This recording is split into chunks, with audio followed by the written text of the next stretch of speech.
তোমার কাজের স্পিড দেখে মনে হচ্ছে যে লাঞ্চ খেতে হবে আমাদের ডিনার টাইমে। তোমার মুখটা এরকম সবসময় হাড়ির মতো বানিয়ে রাখে কেন? হ্যাঁ, তোমার হাব ভাব দেখে মনে হয় বাইরের সমস্ত কাজকর্ম করে তারপর বাসায় এসে আবার রান্না বান্না করে। এত কষ্ট দিই তোমাকে, একটু হাসি খুশি থাকতে পারো না? আরে আরে, কি করলা এটা? এতগুলো পানি দিয়ে দিলা।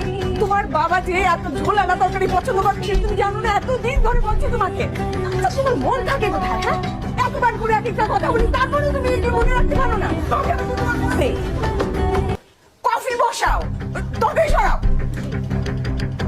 জিনিস বুঝি না, এত বছর ধরে কাজ করছি কিচ্ছু আরে এটা কেন? এটা কি রাখা যায় না? হ্যাঁ, কোনো কিছু ঠিকঠাক মতো বলতে। এইরকম কথা শুনতে শুনতে বাড়ির বউটা একদিন প্রতিবাদী হয়ে ওঠে।